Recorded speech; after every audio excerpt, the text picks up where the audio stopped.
Bang Sudah Al siap Pak, nggak? nggak perlulah kamu tanya lagi sama saya. Udah sering Oke. dibahas itu. Dengerin, Kak Ica. Oke, ini dari website yang berbeda ya. Ini dari alaman Nggak usah, kalau hajj.or.id. kamu debat sama Dengerin. saya, jangan pakai website. Saya Dengerin. tanya kitab aslinya Dengerin. apa. Ini Kitab aslinya apa? almanhaj.or.id yang Kitab juga aslinya apa? Jangan pakai mengatakan Nur blogspot, Muhammad. woi. Oke. Siapapun bisa ngarang. Yang kemudian ini juga konsep Nur Muhammad ini dari Enggak, islam.nu. kitab aslinya Ini apa? dari Saya tanya berbeda kamu, tolong keyakinan. jelaskan. Sorry, Itu berbeda kitab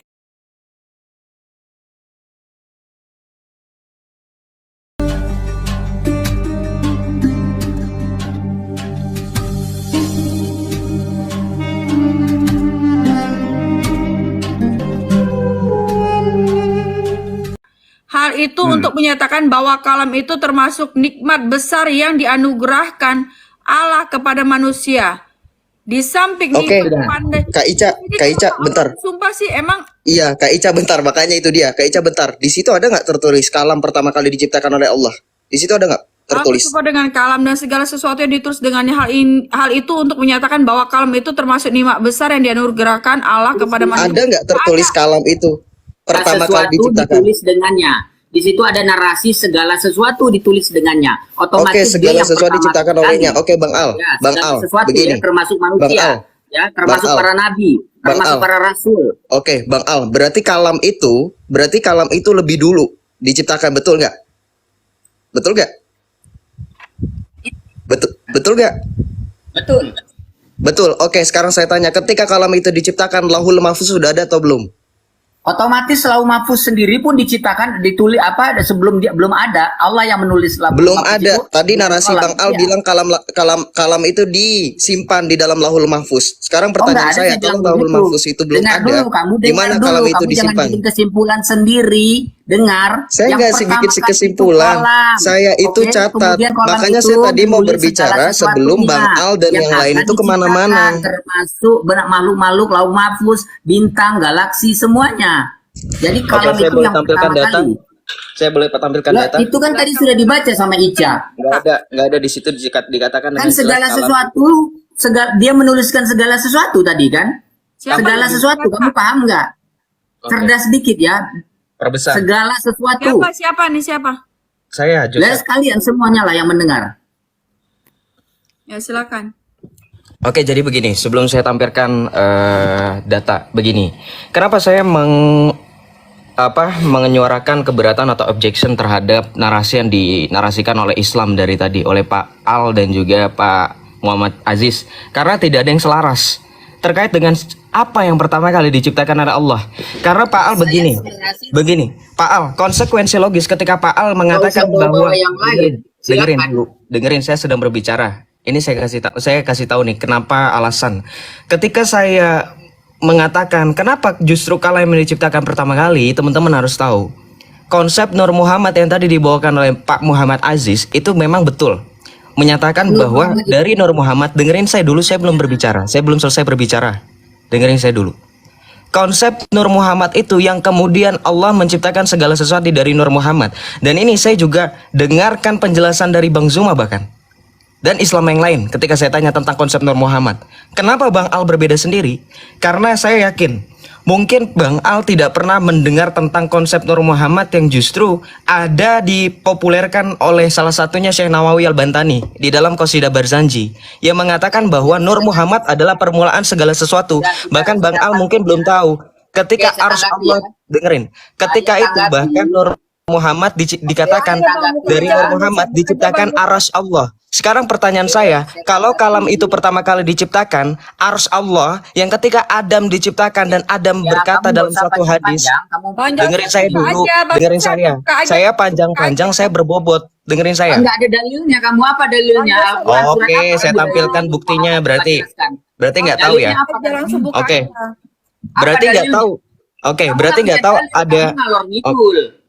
Oke, berarti kamu nggak tahu usolli wa usollimu ala nuril ma'usufi bitakadumi wa al awaliyah. Kamu nggak tahu itu? Aduh, Bang Joseph langsung buka aja. Kita jelasin juga mereka ini langsung buka aja biar mereka paham. Kalau kitanya banyak ini nanti mereka nggak akan ini. Sorry Kak Ica, saya kalau berbicara nggak mungkin ngibul. Jangan mau dibawa narasinya. Silakan. Iya, kita Itu nggak ngawur Kita itu. kasih berzanji. Lihat ini. Kamu ngawur itu. Perhatikan. Jangan bilang saya ngawur kamu. Dengerin. Ngawur kamu itu.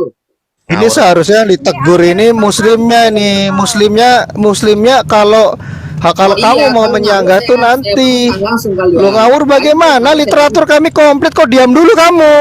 Ini ada ayat Oh, kamu, iya, kamu menafsirkan Al-Quran Ngawur. sendiri sembarangan. Ini bukan, Bang, sorry. kan Oke. kalian pun Ini ada dua suara. Di sini dua muslim, dua suara. Sabar dong. Mm-mm. Oke. Ini bukan Al-Quran. Ini kitab. Lihat ini. Qasidah Al-Barzanji. Ya. Ini saya Nawawi Al-Bantani. Ini yang tadi saya bacakan. Usolli wa usollimun ala nuril mausufi. Ya. Aku mengucap salawat dan salam untuk cahaya yang bersifat terdahulu dan awal.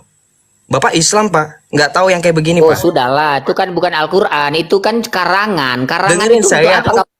Oh, teman-teman dengarkan. Syekh Muhammad Nawawi Banten. Dengerin. Al-Quran hadis. Dengerin. Bukan Syekh Muhammad karangan Nawawi orang. Banten Pahami, bro, disepelekan. dalam dialektika. Oke, nggak Bahwa apa-apa. Dalil Nggak apa-apa. primer. Dengerin saya, Dalil dengerin primer saya. Al-Quran dan hadis. Oke, baik. Ini saya tampilkan juga Kalau kamu hadisnya. bawa hadis pun jelaskan Dengarkan apa saya. statusnya. Dengarkan saya ini hadis. Nih. Dengerin saya. Baca ini. Ya, saya malas nyebutin bahasa Arab dari tadi juga saya Itu tanya juga hadisnya nggak saya ngerti. udah tahu. Tuh, ngapain kamu? Saya udah paham hadis itu. Itu Apa dibantah ini? oleh Lihat ini baca-baca. Nih saya bold ya. Kamu jangan ngomong aja. Kamu suruh saya nampilin data dari tadi kamu berbicara tanpa Oh, data. bukan gitu. Eksegesinya kamu salah. Itu Nur Muhammad bukan dalam konteks dia manusia. Gak ada Nur Muhammad eksegesis dalam di konteks dalam kebiasaan kepercayaanmu. dari Al-Quran. Lihat baca-baca, Jadi kamu baca. nggak usah bikin eksegesis Al, sendiri. Al, diam. Oh. Lihat. Oke. Iya, Kak Ica teman-teman lihat dibaca. Sungguh Allah menciptakan nur nabimu sebelum segala sesuatu. Lihat ini. Iya, itu hadis palsu itu. Hadis palsu. Oke, saya akan Iya, cross check. hadis palsu. Silakan cross check. Bang Al. Saya tantang dari sumbernya dari mana? Oke, baik. Hadis palsu. Iya, saya tantang, silakan. Berarti Bang Al siap ya menggugat siapapun yang itu saya Al-Azhar meriwayatkan sudah hadis palsu. menjelaskan masalah Betul. itu. Betul nggak? Betul nggak? Sudah, Bang Al siap nggak? nggak perlulah kamu tanya lagi sama saya. Udah sering Oke. dibahas itu. Dengerin, Kak Ica. Oke, ini dari website yang berbeda ya. Ini dari Nggak usah, kalau alamanhajj.or.id. kamu debat sama Dengerin, saya, dengerin. jangan pakai website. Dengerin. Saya tanya kitab aslinya Dengerin, apa. ini almanhaj.or.id yang juga Kitab aslinya apa? Jangan pakai mengatakan Nur blogspot, Muhammad. woi. Oke. Siapapun bisa ngarang. yang kemudian ini juga konsep Nur Muhammad ini dari Islam.nu. Enggak, kitab aslinya Ini apa? dari Saya tanya berbeda kamu, tolong keyakinan. jelaskan. Sorry, Itu berbeda kitab aliran. sumbernya kamu ambil dari mana? Apanya? Ini Hah? tadi saya sudah tampilkan kok. Enggak usah Kurang apa pakai lagi? blogspot begituan. Itu sumber Ini bukan kitabmu apa? blogspot, Jangan botol. ngarang-ngarang Ini kamu. Itu website.org.id artinya organisasi. Or itu organisasi. Sumber sekunder. Kalau sumber primer itu Udah. harus Kak Ica sebutkan tolong di mute dulu. kitab Saya belum selesai berbicara sebentar. Bentar ya Bang Al. Sabar ya. Makasih ya Bang Al. Oke, lihat ya teman-teman. Kita akan lanjutkan narasi yang juga berdasarkan data. Kalau memang data saya salah, silakan tampilkan data pembanding mengatakan data saya itu salah. Diskusi itu harus fair.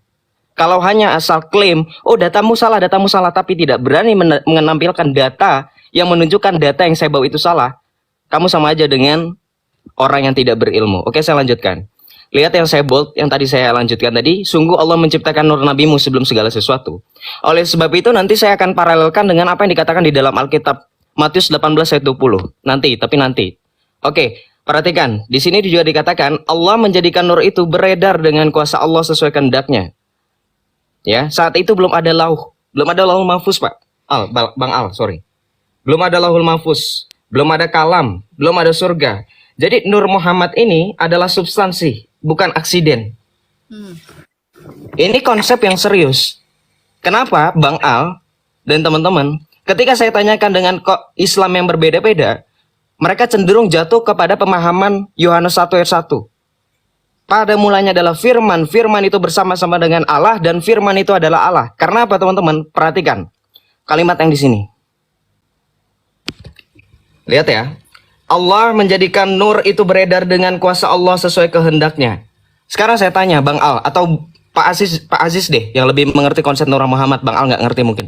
Ketika Allah menciptakan Nur Muhammad yang pada saat itu belum ada lauh, belum ada kalam, belum ada segala sesuatu. Pada saat itu Nur Muhammad itu berada di mana? Apakah berada dengan hakikat Allah atau di luar dari hakikat Allah? Kalau memang Nur Muhammad itu di luar dari hakikatnya Allah, berarti otomatis Nur Muhammad itu berada di antara kehampaan antara ruang dan waktu. Karena pada saat itu ruang dan waktu juga belum diciptakan. Karena di sini narasinya Nur itu diciptakan, belum ada lauh, belum ada segala apapun. Silakan Pak Muhammad Aziz, mungkin boleh ditanggapi. Terima kasih Bang. Ya. Nah ini konsep saya sebagaimana yang dibawakan oleh Syekh Ibnu Arabi gitu ya, yang tentu sepaham dengan Imam An-Nawawi Al-Bantani gitu ya. Yang pertama kan dari alam ahadiyah. Sebenarnya ahadiyah itu bukan alam. Disebut alam itu karena memang terbatas pemikiran kita. Karena ahadiyah itu dimana yang namanya kunhi zat. Kalau zat disandarkan kepada Allah, latayin, tidak terdefinisikan oleh apapun. Maka di situ Allah menciptakan Nur Muhammad. Diskusi yang berbunyi laulaka laulama khalaqtul aflak. Kalau saja aku tidak ciptakan engkau Nur Muhammad, maka tidak akan ada seluruh alam semesta ini. Sebenarnya konsep kalau dibawa ke dalam mengkerucut kepada yang ahad, kepada zatnya. Hanya saja zatnya tidak terdefinisikan oleh apapun. Karena latayin gitu ya. Laisa kamisli sayun, tidak ada umpama baginya. Oke, izin ya. Itu termasuk ciptaannya gitu. Izin sebentar ya. Abang Muhammad Iya, Aji, monggo. sehebat apapun ilmu abang, jangan pernah kita bawakan paham kita kepada orang lain. Jangan dikontra Itulah dulu namanya- dong, Wong Deso. Biarkan Pak Aziz selesaikan. Sebentar Bang. Itulah yang Nggak namanya bisa, jatuhnya. bukan cuma Anda yang mau mendengar, Pak. Anda hargai, Pak. Kami menyimak, Pak. Kita tidak Ini kan bisa yang begitu, sedang Bang. yang sedang disampaikan Pak Aziz kan keilmuan. Kalau Anda kan perasaan, Pak. Iya. Oke, Kalau oke, mau oke. buka perasaan, iyalah hargai dulu lah. Iya, udah setengah Baik, kita jalan lanjutkan ini. lagi ya. Silakan. Karena yang terjadi di alam dunia ini tidak keluar dari kalau bukan sifatnya ya af'alnya, kalau bukan af'alnya ya asmanya. Itu yang ketiga bisa didefinisikan karena itu adalah ciptaannya. Karena itu adalah asmanya, karena itu adalah sifatnya. Kalau mengkerucut kepada zatnya, karena di situ kebuktian zat kunhi zat, latayin, tidak terdefinisikan oleh apapun kalau membahas zat Allah. Beda dengan zat yang disandingkan kepada ciptaannya. Kalau bukan titik ya atom, kalau bukan atom ya noktah. Apapun yang namanya ciptaannya bisa didefinisikan. Karena Tuhan kita tidak terdefinisikan oleh apapun, berarti kita bengong dong. Maka Allah menjawantahkan lewat Nur Muhammad. Oke, saya boleh nggak? Mantap, bentar, mantap. Aku sedikit 1 menit. Berarti Allah mengejawantahkan dirinya di dalam Nur Muhammad. Betul tadi narasinya, Pak Aziz? Atau saya salah dengar? Karena kalau zat Allah tidak terdefinisikan oleh apapun. Lalu? Lalu ciptakan Nur Muhammad. Jadi dengan Nur Gitu, Muhammad, Allah mengejawantahkan dirinya dengan Nur Muhammad, begitu? Iya? Atau gimana? Iya. Karena supaya bisa dipahami oleh manusia yang akalnya terbatas. Perhatikan, Gitu. saya sekarang Oke, di garis bawahi. Nur Muhammad sama Dikunci Yesus. ya, Nggak dikunci ada. ya. lihat. Dikunci. Iya. Berarti Ya, sekarang berarti boleh sekarang saya minta teman-teman yang Islam di bawah komentar setuju atau tidak setuju terkait pendapat Pak Aziz, karena kita negara nggak apa-apa sebenarnya nggak penting, cuman saya mau tanya aja sama yang di bawah. Ja, sebentar Konsisten. ya. Closing Betul. statement boleh nggak? Saya mau turun. Kenapa itu, Al? Bang Al? Kenapa? Closing statement, saya mau turun sholat maghrib dulu. Nanti kalau ada kesempatan saya naik Oh, lagi. belum kelar Bang Al. Nggak bisa close statement. Sorry, maaf. Ditolak. Kita belum kelar. Saya nggak yakin juga Muhammad Aziz ini Muslim. Nanti dia berbenturan sama saya. Oke, saya turun ya. Nggak boleh. Kalau saya yakini bukan muslim, saya akan berani menjelaskan dulu dalam bab madhab ilmu usuluddin. Ilmu usuluddin itu yang membahas tentang sifat ketuhanan. Di dalamnya ada ilmu ilahiyat, ada ilmu nabawiyat, ada ilmu samaiyat. Nah itu madhab dalam ilmu usuluddin saya madhabnya jelas. Ada Imam Hasan al-Asy'ari dan Imam Mansur al-Maturidi. Kalau dalam bab ilmu tauhid. Kalau dalam bab ilmu syariat madhabnya ada imam. Abu Hanifah, ada Imam Malik bin Anas, ada Oh, Malik, Imam ada Syafi'i, Malik. ada Imam Ahmad bin Hambal. Itu kalau madhab dalam bab ilmu fikih atau ilmu syariat. Dalam bab ilmu tasawuf, yakni untuk menata hati, madhab saya adalah ada Imam Zunaidi al-Baghdadi, ada Imam Hasan al-Basri, ada Imam Ghazali, dan lain-lain. Itulah madhab saja. Kalau misalnya mengatakan, ada yang mengatakan bahwa saya bukan Islam, madhab saya sangat jelas. Mantap Pak Aziz. Thank you Pak Aziz. Mantap. Ya baik, sama-sama, monggo dilanjut lagi. Saya menyimak lagi ya. Oke, baik, saya lanjutkan sebentar ya teman-teman. Oke, menarik, diskusi kita semakin menarik kalau kita tepat membawa topik dan juga selaras dengan apa yang diargumentasikan. Oke, saya akan lanjutkan. Berarti ketika Nur Muhammad itu adalah pengejuantahkan diri Allah, ini kita akan boleh kaitkan dengan konsep mahalul qiyam, Pak Aziz? Boleh langsung ke situ nggak? Haram gitu ya. Boleh ya? Oke. Pak Aziz, boleh mungkin jelaskan kepada kami, teman-teman yang berbeda berbeda iman, apa sih itu konsep mahalul qiyam dalam keyakinan teman-teman Muslim, dan apakah hukumnya bagi seorang Muslim ketika Mahalul qiyam ya baik, kalau mahalul qiyam seperti halnya kita sedang membaca sholawat gitu ya. Kalau analogi saya sendiri maksudnya, ketika kita kedatangan tamu terhormat, kita sedang duduk, maka ada mahalul qiyam, tempatnya berdiri. Dari duduk langsung berdiri, itu menandakan penghormatan kepada Rasulullah, ruhnya maksudnya gitu ya, karena jasadnya kan sudah bisa diketahui ya. Ini berbicara masalah ruh. Ketika mahalul qiyam dibaca, disitulah kita berdiri. Itu menandakan suatu penghormatan. Analoginya seperti halnya kita sedang duduk, kedatangan tamu terhormat, kita berdiri dulu gitu. Itulah konsep mahalul qiyam kalau menurut saya. baik, betul. Jadi mahalul qiyam itu itu adalah suatu prosesi ya. Kalau saya bilang prosesi boleh ya. Prosesi di mana pada saat seorang Islam itu membacakan sholawat ya, sholawat yang kalau nggak salah itu salah satu ininya. Anta syamsun anta, itu bukan? Benar gak? Betul itu betul. Dalam Aceh Ulami ada, Arbang Janji ada, dalam kitab Ad-Diba pun juga ada mahalul qiyamnya itu. Betul. Baik, sekarang boleh saya tanyakan. Ketika tadi Pak Aziz mengatakan bahwa ketika konsep mahalul qiyam itu dikatakan sebagai orang-orang yang membacakan salawat itu otomatis langsung berdiri. Ini nanti saya akan tunjukkan videonya teman-teman yang beda iman mungkin belum mengetahui ya, bentar. Nah, ini adalah suatu prosesi di mana teman-teman Menjadi pembelajaran bagi saya ya Kang Joseph, monggo silakan. Saya sedang sangat senang hati gitu. Oke, bagus. Ini ketika konsep mahalul qiyam ini misalkan nih ya, kita lihat ini videonya, salah satu videonya, aduh iklan lagi, bentar. Gak apa-apa ya Kak Ica ya, bentar. Senang saya kalau Muslim jujur begini. Enak diskusinya. Adem. Adem. Nah ini dia. Cepat ngertinya kita. Nih, Nih. ya. Lihat ini namanya konsep mahalul qiyam teman-teman.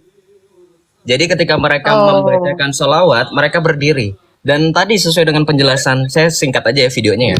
Dan tadi sesuai dengan penjelasan Pak Muhammad Aziz, mereka itu merasakan kehadiran Rasulullah di tengah-tengah mereka. Betul ya Pak Aziz ya?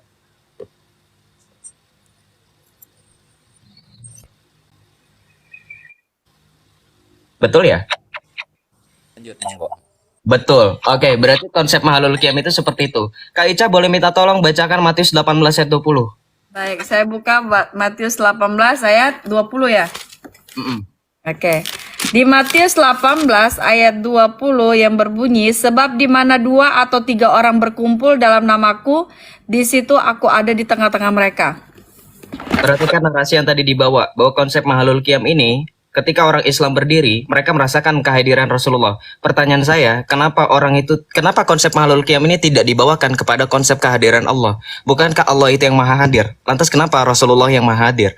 Setahu saya ya Pak Muhammad Aziz dan teman-teman, ini boleh dikoreksi. Setahu saya ketika orang sudah meninggal, maka tidak ada lagi sesuatu ataupun roh yang bisa kembali lagi ke dunia, karena roh itu sudah berada di sana. Itu ibaratnya. Bahkan soal kalau nggak salah jin korin atau apapun itu, kalau nggak salah beberapa ulama berpendapat bahwa tidak ada yang seperti itu. Itu makanya kalau konsep demonologi dalam Islam, mereka mengatakan sesuatu yang menampakkan diri atau wujud ya, roh halus atau setan itu jin korin ya kalau nggak salah, bukan yang asli roh dari manusia. Lantas kenapa di dalam konsep Mahlul Qiyam ini seolah-olah sosok Rasulullah Shallallahu Alaihi Wasallam itu sangat istimewa, sehingga ketika ada pembacaan sholawat yang tadi yang saya tampilkan itu Rasulullah berada di tengah-tengah mereka. Ini sebenarnya menarik teman-teman. Ini dengan mirip dengan konsep apa yang dikatakan oleh Yesus kepada murid pada saat itu, Matius 18 ayat 20, di mana ada 2-3 orang berkumpul demi namaku, aku akan hadir di tengah-tengah mereka. Saya mau tanya, boleh saya tanya ya? Apakah Rasulullah pernah mengatakan kepada para sahabat? Langsung singkat aja ya Bang dijawabnya. Oh iya, boleh. Ini sedikit. Itu bahasa Muhammad itu karena memang utusan. Saya membawa analog Sayyidatul Robiatul Adawiyah. Ya. Begini katanya, ini mohon dibuka lebar-lebar mindset kitanya. Dengan ketawakalan Sayyidah Robiatul Adawiyah, beliau berkata, saya tidak perlu maaf, sekali lagi. Bisa dimonitor? Bisa Bang. Iya, iya. Maaf, saya tidak bisa mencintai Kanjeng Rasulullah Shallallahu Alaihi Wasallam walaupun menghormatinya, karena di hatiku hanya Allah dan Allah. Bagi pemahaman masalah Rasulullah itu, karena kita belum masuk ke hakikatullah, maka yang dibicarakannya Rasulnya dulu. Nah itulah, tetap kalau dibawa ke masalah tauhid, sudah jelas ya dari Sayyidatul Robiatul Adawiyah seperti itu tadi. Analoginya seperti begini, kita berhadapan ke presiden. Memang sebelum bertemu dengan presiden, kita mengikuti dari masalah gubernur dulu gitu ya. Karena kita ikut gubernur itu sama dengan ikut Allah. Jadi gubernur itu, ikut gubernur itu karena ikut kepada presiden, taat kepada presiden. Ketika kita ikut kepada gubernur dan kita dan gubernur sama-samanya sudah berhadapan dengan Allah, apakah kita terus pedulikan gubernur sementara di hadapan kita ada presiden? Itulah analoginya. Saya mengiyakan juga ketika Mahlul Qiyam itu bahwa seperti yang tadi Bapak siapa? Pak Johannes ya? Siapa tadi namanya? Bang Yosef. Iya, saya sepakat juga sebenarnya dengan perkataan seperti tadi. Hanya saja level kita di mana gitu. Setuju dua-duanya juga saya mah gitu. Cuman kita berbicaranya di posisi mana dulu gitu. Oke, Seperti itulah. Baik, terima kasih Pak Aziz sekali lagi. Jadi kalau boleh saya tekankan Baik, lagi. sama-sama ya. Ya santai, mohon maaf ya bila mana ada kata-kata saya yang sangat menyakiti ataupun ada kata-kata yang kurang enak didengar, karena meyakini apapun yang saya bicarakan di sini ya saya yakin apapun itu akan dituliskan oleh malaikat Raqib dan Atid gitu ya. Makanya saya mohon maaf bila mana ada kata-kata yang kurang enak ataupun ada kata-kata yang salah. Kesalahan datangnya dari saya, kebenaran datangnya dari Allah, sebagaimana ma'asobaka min hasanatin faminallah wa ma'asobaka min sayiatin faminapsi, begitu ya. Mohon maaf kepada hostnya juga, Masya Allah luar biasa ini ya. Mudah-mudahannya terjalin yang namanya sosialisasi dengan baik, karena di dalam Islam itu Allah, sifat Allah yang pertama dicantumkan dalam Al-Quran itu sifat Ar-Rahman. Bahkan Ar-Rahman itu dicantumkannya setelah kalimat Bismillah. Jadi Ar-Rahman itu sifat Allah, Maha Pengasih ke semua ciptaannya tanpa dipilah-pilah. Oke. Namun berbeda dengan Rohim itu nanti insya Allah saya bahas itu ya. Makanya dengan siapapun kita harus baik. Tidak ada alasan untuk tidak baik. Kalau masalah zohiriyah, masalah iman itu mah beda lagi gitu ya. Oke. Mohon maaf ya. Ya Bang Aziz. Baik. Terima kasih Pak Aziz. Terima kasih. Terima kasih. Afwan Iya juga. baik, sama-sama. Dan karena saya di sini harus closingnya, mohon maaf ya kepada semuanya ya. Mudah-mudahan lain waktu kita bisa berjumpa lagi ya. Semangat, kita harus terjalin erat dengan siapapun. Jangan sampai karena kita bermusuhan. Jangan ya. Mudah-mudahan ya. Bang Aziz, Baik. silakan Bang Nasruddin. Terima kasih. Iya, yuk. Iya. Iya, mangga ya, selamat malam, dan kepada Bang Yosef, assalamualaikum ya. Yuk. Iya, waalaikumsalam. Iya, thank you Pak Aziz. Oke, saya lanjutkan sedikit ya. Nanti dilanjut sama Pak Erben, Pak Justin. Ya, Gurunda, Kak Esther juga silakan atau teman-teman lain.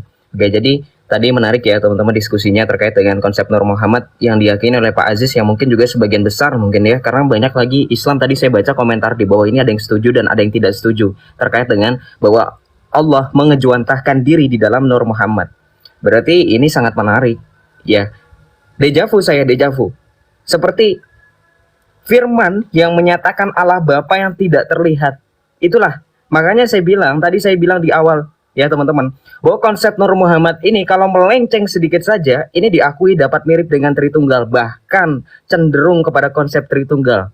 Karena Allah Bapa yang tidak terlihat, Yohanes 1 ayat 14, Yohanes 1 ayat 18, menyatakan bahwa Sang Firman itulah yang menjadi manusia.